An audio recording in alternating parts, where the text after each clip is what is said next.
CBS News weather producer David Parkinson is here now with the latest on the storm. So what is the path?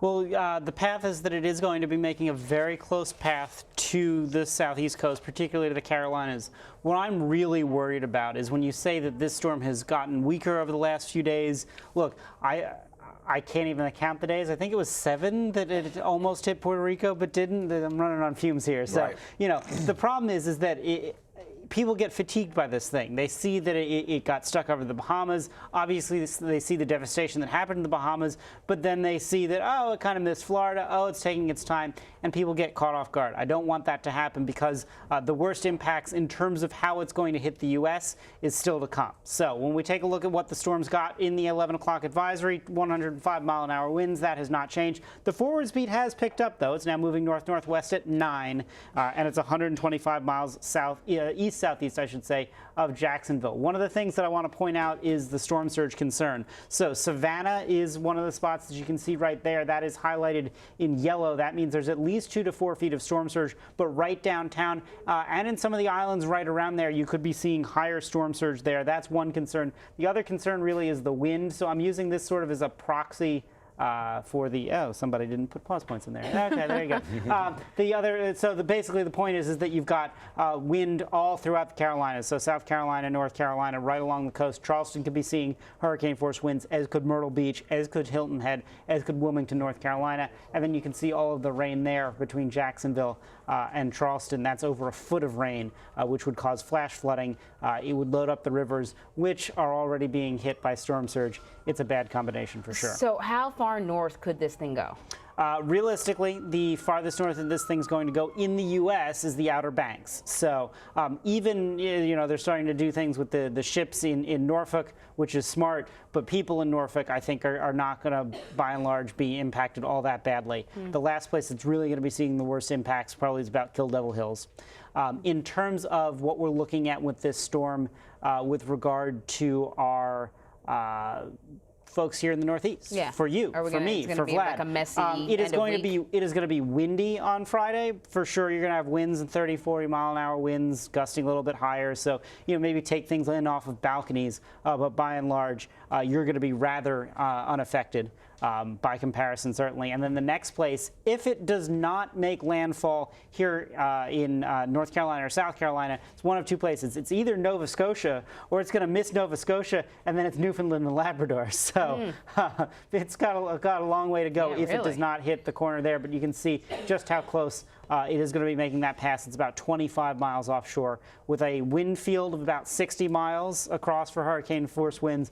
We're feeling pretty confident that they are going to be seeing that right along the coast. So just to reiterate for folks who may feel lackadaisical about this or may think to themselves that this is not going to affect them that much, what kind of conditions are you expecting to see in Florida, for example, Georgia? You mentioned the Carolinas, but what about those 2 states? Right. So if you're in Florida, your worst day in terms of this storm, if you're along the coast from, let's say, Daytona up to Jacksonville, is over the next couple hours. By the time we get to 5 or 6 p.m., the winds are going to start to back down. The rain's going to start calming down.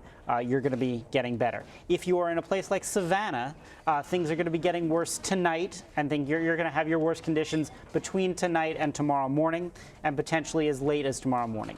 If you're between, let's say, Hilton Head and Georgetown, South Carolina, your worst conditions are from about 5 a.m. tomorrow until about 2 or 3 p.m. tomorrow afternoon, although that may slide a little bit later. And then from Myrtle Beach up through, let's say, Wilmington, your worst conditions are 3 and 4 p.m. tomorrow until about 4 a.m.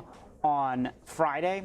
And then once you get north of Wilmington and you go all the way up towards a place like the Outer Banks and Morehead City, you're going to be having hurricane force conditions from about 4 a.m. straight through noon, and then things will get better pretty rapidly after that. But the rain is going to be intense. It's going to be torrential. It's going to be only lasting 12 to 18 hours. But in that time, if you're picking up if you're picking up a foot of rain in 12 to 18 hours, that means some of your hours are going to have to average over an inch of rain per hour, and that is simply way too much for any place, even though they've been rather dry in the southeast. So it's not to say they need the rain or they need it all this much, but the sponge is not fully saturated, which is what we see sometimes when we have these rain events. You have the ground that can't receive any more water, and then there is more water. There's a lot of water that it can take on. It's just not enough for a foot, for sure. So whenever we have these sort of weather stories, you're basically here around the clock because you're Yes. giving information to all the different broadcasts. The 5 o'clock shadows, you know, Right. showing up. It's a Cat 2 now, but it was a Cat 5 when it was hanging over the Bahamas. This is the 5th Cat 5 since, what, 2016? Yes, right. So we had What is going on? Matthew, Irma, Michael, Maria, and then now Dorian. Okay. So there are a couple sort of climate links, right? So one of the things that we can connect is to say that we think that there will be more stronger hurricanes because the water is warmer, and we know that water is the fuel that you need. That is likely to happen. However, there is also an increase in shear that usually happens, which is the things that cuts apart hurricanes. So you may not necessarily have more hurricanes. So there's not a link to say that you're going to have a 27 hurricane year every year because of that. But the ones that do survive are more likely to get strong simply because the fuel is out there. There was a conversation about, do we need a Category 6? Yeah. There's two ways to look at that. One is you'd have to start at about 185 miles an hour, which in the history of hurricanes, there's only been about 4 or 5, right? Wow. So that would show you, and some of them were, we had Irma, which actually got declassified later, but that's a different conversation. We certainly had this storm, and then we had, I think it was Allen back in 1980. There was a Labor Day hurricane in 1932. It's a pretty rarefied category, which is why this storm was so exceptionally devastating, because when you think about 185 mile an hour winds, it's not like it sat there for 6 hours. It sat there for 48 hours. So it just caused unprecedented devastation. But when you have a 185, it's 4 times more damaging than a 155. It's 1,300 times more devastating than a 75 mile an hour hurricane. So yes, 156 and above, which is a Category 5, is complete devastation. But there is something beyond. When you get to 185, there's almost no structure that's really going to be surviving that. And you talk to people who were in concrete buildings in places like Abaco, where they said, I mean, this is as good a place as it's going to be to ride out the storm, and it wasn't good enough. Wow. That's the kind of thing that a 185 can do. So we're seeing more of them, right? We've seen 2 of them or 3 of them in recent memory, and that's an unsettling concern.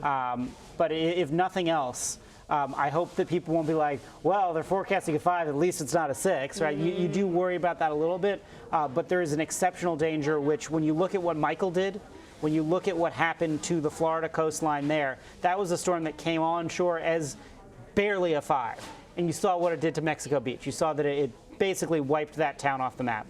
And then you see what happened in Dorian, and it's another level of destruction. Wow. Really sobering data there, David. As always, thank you for your information. We appreciate it. Sure thing.